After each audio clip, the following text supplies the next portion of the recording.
It arrived on a quiet Tuesday afternoon. The kind of day when nothing feels out of place, until everything does. I was sipping my usual black coffee, watching the sunlight crawl across the window pane, when my phone buzzed. A message from my son. Stay away from my wedding. It'll be better for everyone. Just that. No greeting. No explanation. No punctuation beyond the final period that felt like a punch to the gut. My thumb hovered over the screen, stunned. Surely this was a mistake. A joke? A test? But no follow-up came. No clarification. No call. Just silence. I read it again. And again. My hands trembled. My chest felt hollow, like something vital had been scooped out of me without warning. I sank into the armchair by the window and stared out blankly, the world beyond the glass going blurry. I raised him, alone. After his mother died, I held it together. I cooked, cleaned, worked double shifts to keep him in school, in shoes, in smiles. I taught him to drive, held his hand when he lost his first pet. I stood in the rain at every football game, clapping louder than anyone. I wasn't perfect, but I was always there. So how did it come to this? I scrolled up through our previous texts. Jokes, quick check-ins, a photo he once sent of the wedding invitation mock-up, back when I was supposed to be part of it. A part of him. Now I was being told to stay away. I tried calling, straight to voicemail. I typed a reply. Can we talk? Please. Then deleted it. I didn't want to beg, but I also didn't want to believe this was happening. My heart ached, not from anger, but from confusion, from the silence, from the feeling that I had suddenly become invisible, disposable, a shadow at the edge of someone else's joy. That evening, I sat in the kitchen with the lights dimmed, the untouched dinner going cold in front of me. I stated that message one last time. Stay away from my wedding. It'll be better for everyone. And I whispered to myself, what did I do so wrong? That being my father is no longer enough. I closed my eyes that night, hoping sleep would wash it all away. But instead of rest, memories came flooding in. Not harsh or bitter, just soft echoes of a life I thought we shared. I remembered the weight of him in my arms the day he was born. Tiny fists clenched, eyes shut tight, but breathing. Breathing like hope. I had held him against my chest, silently promising to never let anything hurt him. Not the world. Not life. Not even myself. I saw him wobble on his little red bicycle, training wheels removed for the first time. He fell, hard, scraped his knee on the sidewalk. He looked at me, waiting to see if it was okay to cry. I walked over, knelt down, and simply said, try again, champ. He did. That same afternoon, he rode straight across the yard, shouting, Dad, I did it. Then came birthday parties, pirate hats and plastic swords, balloons I tied myself, cake I could barely afford but made anyway. He always hugged me first, even before opening the presents. When high school ended, he walked across the graduation stage, eyes scanning the crowd. When he spotted me, in my wrinkled shirt, clapping like a madman, he gave a proud little nod. Afterward, he pulled me into a tight hug and whispered, I couldn't have done this without you. College was hard. Not for him. For me. I sold my truck, cashed out my savings, worked overtime to cover his tuition, his rent, his books. I never said a word about how tired I was. When he called at night to say, thanks, Dad, that was all the fuel I needed. Then he brought her home, the bride-to-be, polished, poised, smiling too hard. I welcomed her, cooked dinner, tried to impress. I saw how he looked at her, the way I used to look at his mother. And I thought, if she makes him happy, then I'll learn to love her too. In those early days, he still called me for advice. He still ended calls with, love you, Dad. But somewhere, slowly, that voice became distant. The calls came less. The laughter faded. And now, a text telling me I wasn't welcome at the very day I'd once dreamed of witnessing. How did a lifetime of love turn into this quiet, painful distance? It started subtly, like a draft you don't notice until the room grows cold. After the engagement, things began to shift. At first, I told myself it was normal. He was building a new life. Priorities change. Schedules fill up. That's just part of growing, right? But it wasn't just time. It was tone. He stopped calling just to talk. He'd answer with rushed responses. Can't talk now. Dad, we're at a tasting. Or we're with her parents. I'll call later. Later didn't come. I met her parents once. Just once. Her father wore a gold watch the size of a biscuit and spoke only in passive insults disguised as compliments. You've done well, considering your background, he said, shaking my hand like it was something distasteful. Her mother glanced at my shoes and smiled thinly. It's charming how grounded you are. That word, charming, felt like a nail in my back. Still, I stayed polite, smiled, brought wine. But the woes came one evening, when I stopped by their apartment unannounced, just to drop off a handmade photo frame I crafted for their future wedding picture. I stood outside their door and heard her voice on the other side, sharp and unfiltered. Why does he keep coming around? Honestly, his clothes always smell like old books and dust. He's just old. Doesn't he realize he doesn't belong in our world? And then, the words that shattered me more than anything else she could have said. His presence embarrasses you. Admit it. Silence. My son didn't argue. He didn't defend me. He just let it hang in the air. Maybe that was his answer. I didn't knock. I turned around and walked back to my car, the frame still in my hand. That night, I wrapped it back up and stored it in the attic.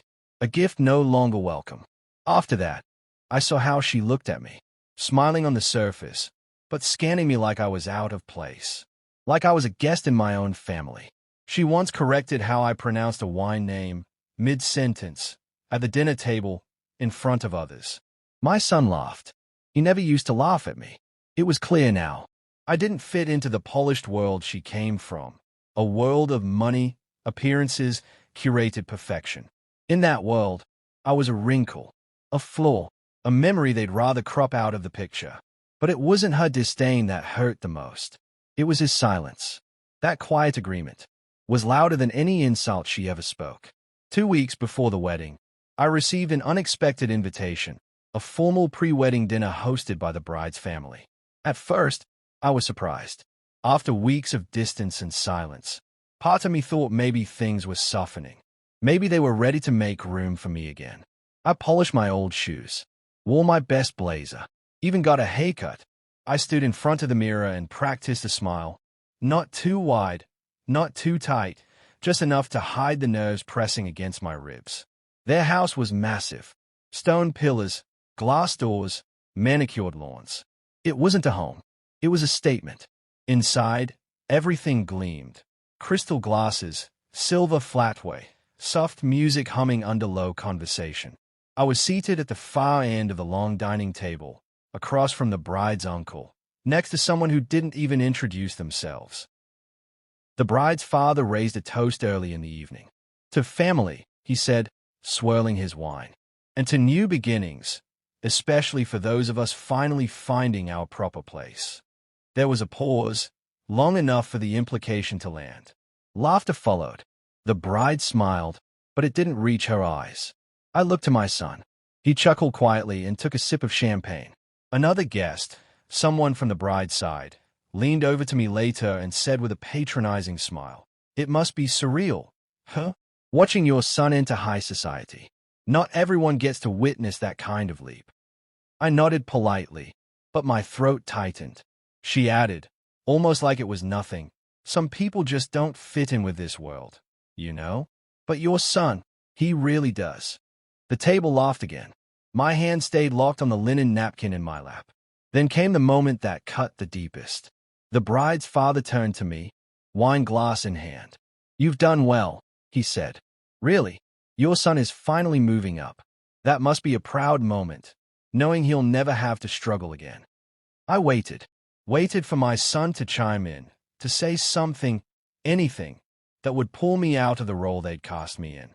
But he just smiled. Didn't blink. Didn't flinch. Just smiled. Dinner continued. Courses came and went. I ate very little. My appetite was gone, replaced by a heavy realization. I didn't belong at that table. And Weiss, my son didn't seem to want me there either. I quietly thanked the hosts at the end, slipped out before dessert, and walked alone to my car under the yellow glow of the street lamps.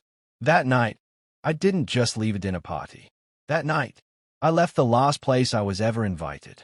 The morning after the dinner, I tried to shake it off. I told myself people say strange things when wine is flowing and egos are high. Maybe my son was just nervous. Maybe he didn't want to cause a scene. But then came a text. Stay away from my wedding. It'll be better for everyone. I stared at it again, as if the words might rearrange themselves into something softer. They didn't. I called him. Straight to voicemail. I waited a while, then tried again. Still nothing. So I typed, "Can we talk? Just 5 minutes." No reply. Not even a delivered notification. I sat by the phone for hours. I didn't turn on the television. Didn't eat. Just waited. Hoping for a call, a message, anything that would prove I still mattered in his life. But the silence didn't break. And that silence was louder than anything I'd ever heard. That's when the truth began to settle in. Slow, cold, and heavy. This wasn't just about the bride. This wasn't about some misunderstanding or moment of frustration. This was deliberate, calculated. They didn't want me at the wedding, not because they forgot or because of some space issue, but because my presence no longer fit the image they were crafting. Because I no longer fit in the life my son was trying to build. And the worst part, he agreed with them. I thought back to the little boy who once clung to my hand at the grocery store, who fell asleep on my shoulder during long drives, who used to beg me to stay for 5 more minutes at bedtime. Where had that boy gone? In his place stood a man I barely recognized, one who now saw me as inconvenient. I felt something shift in my chest. Not anger, not revenge, just clarity. He had chosen silence. He had chosen distance. He had chosen erasure. And so, I whispered the words that would change everything. One call. I got up, walked to the old cabinet in my study, and opened a drawer I hadn't touched in years. Inside it lay a worn, leather-bound notebook, full of names, favors, debts, and among them, a number I hadn't dialed in over a decade.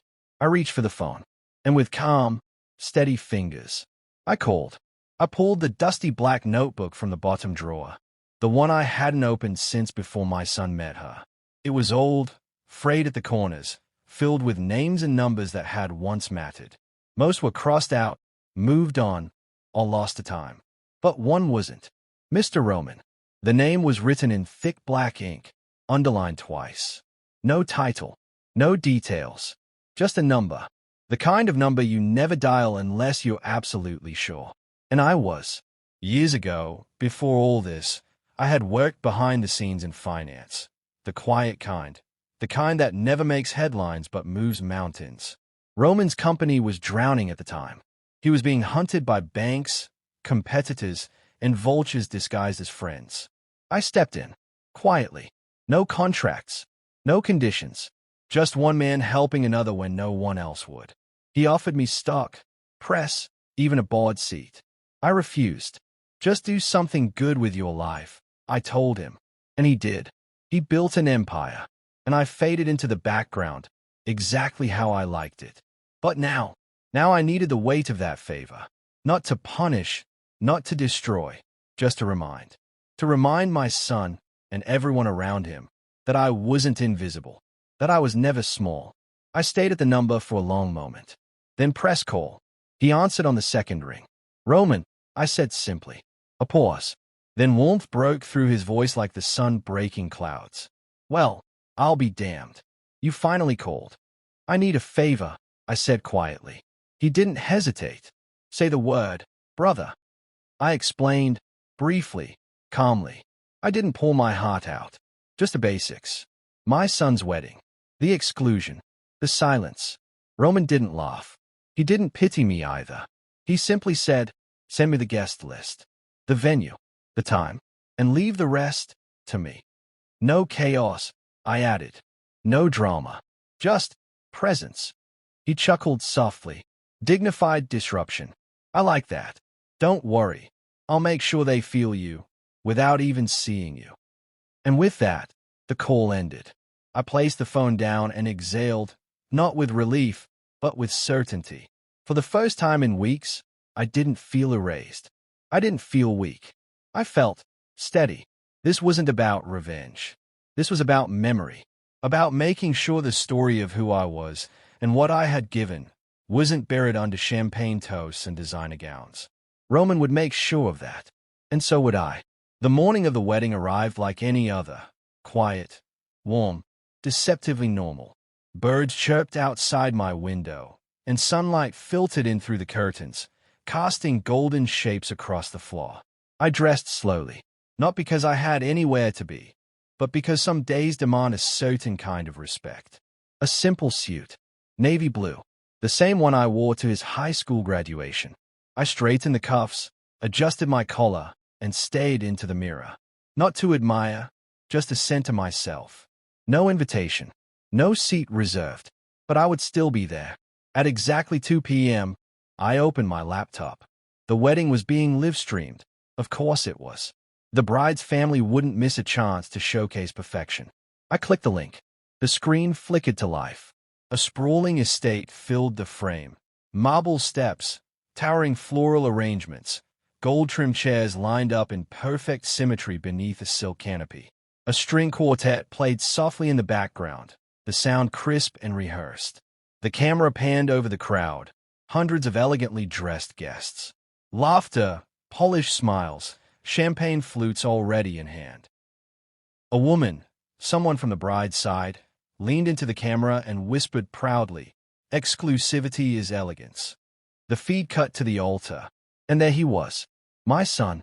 He stood tall in a custom-fitted suit, hair trimmed perfectly, boutonniere fresh and vibrant. On the surface, he looked every bit the man they wanted him to be. But I saw it, the tightness in his jaw, the way his hands fidgeted briefly before he shoved them into his pockets. That momentary glance to the crowd, searching, maybe, or wondering. He didn't find me, but I found him. I watched from my living room, alone, the silence around me a stark contrast to the music and laughter pouring through my speakers. No one looked for me. No one mentioned my name. I was unseen, uninvited. But the thing about hair is, you only notice it when it's gone. And by the end of that day, they would. Just as the guests settled into their gold-trimmed chairs and the music swelled to its next elegant crescendo, a murmur rippled through the back rows. It started with a single turned head, then another, and another. Outside the estate gates, a sleek convoy of black cars had arrived. They didn't match the rest of the parked vehicles. These weren't ordinary rentals or luxury showpieces brought by guests. These cars had no plates, no logos, no noise. Just presence. The engines went quiet in unison. From the first car, a tall man in a gray tailored suit stepped out, followed by another in a navy overcoat. One by one, others emerged. Men and women dressed in understated but unmistakably expensive attire. Not flashy, not loud, just powerful. People began whispering, "Is that Victor Langston from Virex Capital? Wait, wasn't she on the board of Marlowe Tech? That's the owner of Calix Media. What are they doing here?" The bride's mother clutched her pearls. The photographer paused mid-shot. The violinist faltered, fingers slipping off the strings for just a second. The bride's father stood from his front row seat, adjusting his cufflinks nervously as he turned to one of the ushers. "Who invited them?" he demanded. The usher stammered, shaking his head. "They're not on the list, sir." The men and women continued walking forward, calm, collected, as if they belonged, because in their world, they always did. Then, the tall man in front finally spoke. "We're here on behalf of Mr. Carter." Silence. Not even the breeze dared to move. The bride's father blinked. "Who?" The man repeated, slower this time. "Mr. Carter. He asked us to attend on his behalf." All heads turned toward the groom, and I watched it, from my laptop screen, from miles away, that exact moment when my son's posture stiffened. His smile wavered. His hand dropped to his side, because Carter was his last name. Mine, and he knew exactly who they meant. The bride leaned toward him in a whisper, lips barely moving. "You told me he had nothing." The son didn't answer. Couldn't. The unexpected guests didn't sit in the back. They were ushered, without question, to a newly cleared front row. Event staff moved quickly, nervously, trying to accommodate. No chaos, no confrontation, just a quiet shift in the air. The kind of shift you feel when the real weight in the room finally arrives. And I sat back, watching it all unfold, not with vengeance in my heart, but something colder, sharper, truth. They had tried to erase me. But now, my absence spoke louder than any speech ever could. There were no outbursts, no scenes, not a single raised voice. And yet, the wedding was no longer theirs. The atmosphere had shifted, subtly at first, like a draft through a closed room. Guests who moments ago were chatting about floral arrangements and honeymoon plans were now whispering behind fans and champagne glasses. Did you see who just walked in?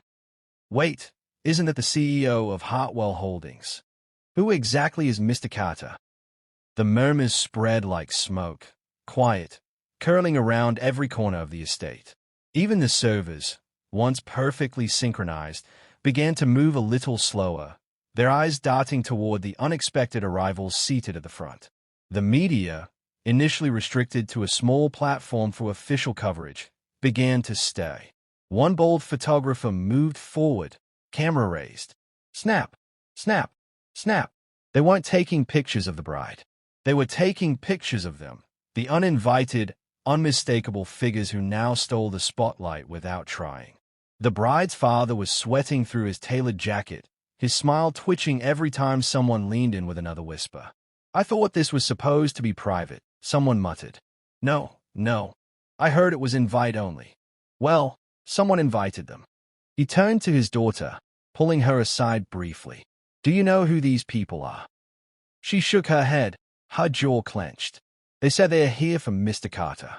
And right then, an usher quietly walked up to the front row. In his hands, a small, crisp card. He placed it gently on one of the velvet chairs, reserved for Carter. The bride's face froze. The son glanced at the card, throat tight. He knew that chair was for his father, but the man himself was nowhere in sight. The seat remained empty, untouched, unoccupied, yet undeniably present. And that, more than anything, was the disruption. Not noise, not confrontation, just presence. Presence without arrival, influence without spectacle. Even without stepping foot on the estate, the father had turned the wedding into a statement, not of anger, but of identity, of existence. The whispers didn't stop. The glances didn't fade. Everyone wondered the same thing. Why wasn't Mr. Carter here? And only one person at that altar truly knew the answer. Because in trying to erase him, they'd made him unforgettable. The ceremony hadn't even begun, but the groom's composure was already unraveling. He stood near the altar, eyes darting across the courtyard as whispers churned through the crowd like a storm about to break. What was meant to be the most beautiful day of his life had turned into a quiet, elegant unraveling, all without a single outburst. The bride's hand gripped his wrist tightly. Too tightly. You told me he was poor, she hissed through clenched teeth. Her perfect smile remained fixed for the watching guests, but her words sliced like ice. He didn't respond right away. She leaned in closer. You said he was just some modest old man, that he worked small jobs, that he couldn't afford to contribute, that he'd just embarrass us. His jaw clenched. He is modest. He never flaunted anything. I didn't know he'd do this. Do what? She snapped. Send Roman Duclair? Have literal billionaires show up uninvited and take over our wedding? Do you realize what this looks like? I didn't ask him to do it, he said quietly. I didn't even think he would. Well, he did, she spat. And now everyone's talking about him. Not us. Not the dress. Not the estate. Him. At that moment, one of the event coordinators walked briskly past them, pausing only to bow slightly toward the front row. A guest from Roman's circle had requested a specific imported wine. Within minutes, staff was scrambling to find it, moving faster, speaking softer, suddenly far more attentive. The bride noticed. They are treating his people like royalty. I know, he whispered. All around them, subtle shifts were happening. Guests who once clamored for the bride's family's attention were now drifting toward the unfamiliar but important faces at the front. Connections were being made. Cards exchanged. Even the officiant seemed slightly off balance, glancing toward the seat marked reserved for Carter, as if expecting a royal appearance. The groom loosened his collar. His hands wouldn't stop fidgeting. This wasn't just a father's presence.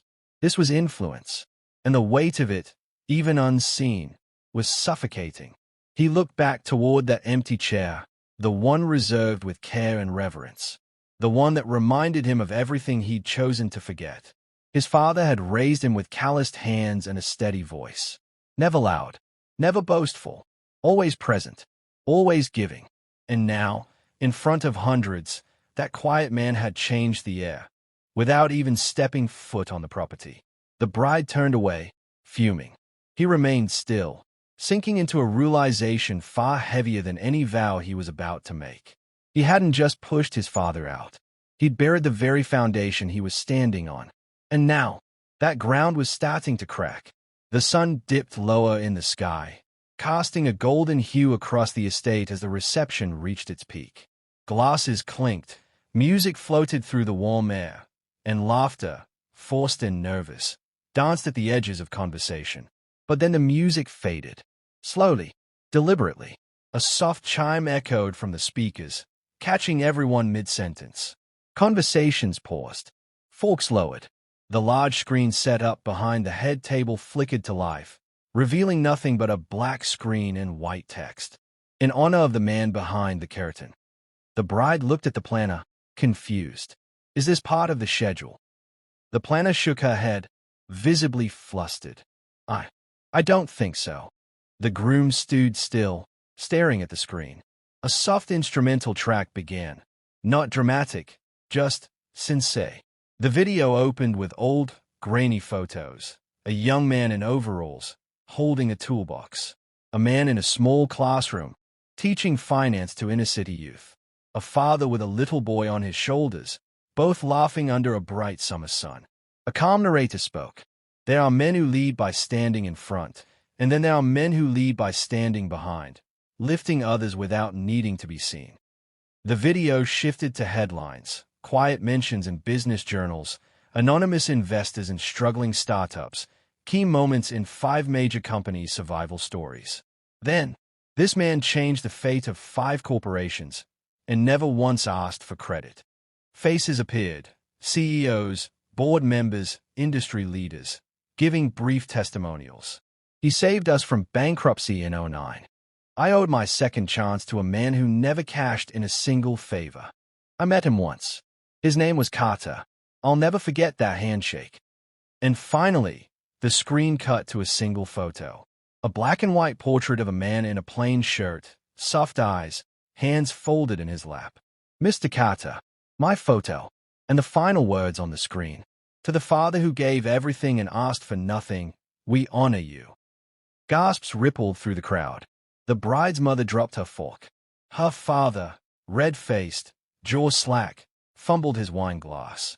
It slipped from his hand and shattered on the stone floor. The room froze. Everyone turned toward the groom. His mouth parted slightly. No words came, just breath, shallow and stunned. Because now, the truth wasn't whispered. It wasn't hidden behind powerful guests or subtle gestures. It was public. His father, the quiet man he had dismissed, the man he'd asked to stay away, was no longer a shadow. He was a reason this wedding even had a stage to stand on. And with that final image lingering on screen, Mr. Carter became unforgettable. The video faded to black. The music dissolved into silence. And for a long moment, no one moved. The weight of what had just been revealed settled over the reception like a dense fog. Conversations ceased. Folks were left mid-air. Even the bride, who had commanded every spotlight until now, looked small beneath the truth that had just filled the room. Then a quiet shuffle of steps broke the silence. A staff member, young, nervous, dressed in black, approached the groom with careful steps. In her gloved hand, she held a small sealed envelope. Cream-colored. No logo. Just one word written across the front in deliberate, familiar handwriting. Son. The groom took it, hesitantly, eyes darting. The bride looked over his shoulder, trying to see. He peeled it open with trembling fingers. Inside, a folded letter. Handwritten. The same steady penmanship that had once signed permission slips, birthday cards, and school forms. He began to read. You were never meant to be impressed by power. You were raised by love. That was always enough, until it wasn't. I stayed quiet not because I was weak, but because I believed you still knew who you were. His hand began to shake. But when silence becomes erasure, when love is mistaken for embarrassment, and when loyalty is traded for status, then perhaps it's time to remind you. Behind the letter was a folded receipt, a printed bank transaction slip. He opened it. $2 million transferred to Children's Foundation of New Hope. Memo. In honor of the groom's absence of gratitude. A gasp somewhere behind him. A whisper, sharp and cutting. Did it say 2 million? His face paled. The bride snatched the slip from his hand, scanned it, then looked at him like he was a stranger. You said he was broke. He didn't respond. The room was still watching. Eyes darted between the envelope, the stunned groom, and the glowing screen that now displayed only one sentence. Legacy is not built on silence. The groom folded the letter with shaking hands and tucked it into his jacket. He couldn't look at anyone. Not his bride. Not the guests. Not even at the seat marked reserved for Carter. Still empty. Still untouched. But now undeniably present. His father had never needed to attend the wedding. Because in that moment, he had already taken center stage. Without raising his voice. Without stepping through the gates. Without demanding a thing. Just one letter. And the truth, finally delivered. The wedding was still unfolding on screen. Awkward toasts, delayed dances, a fragile sense of celebration trying desperately to hold itself together. But I had seen enough. I sat at a corner table in a quiet cafe, tucked away from the noise of the city. My coffee was warm, untouched for a while, its steam curling into the soft light filtering through the window. I reached forward and gently closed my laptop. No applause. No vindication. Just stillness. A waitress passed by and gave me a kind smile. She didn't know what had just happened. No one here did. And I preferred it that way. This wasn't about spectacle. I took a slow sip of my coffee, letting the silence settle around me. Not empty, but full. Full of clarity. Full of memory. And as I sat there, I spoke aloud, to no one in particular, maybe just to myself. This wasn't revenge, I said quietly. This was remembrance. I set my cup down. I didn't want to ruin his day. I didn't want a scene. I just wanted him to remember. To really remember. Who helped him stand when his legs were still unsure. Who stayed up at night worrying. Who gave him everything without ever needing a thank you.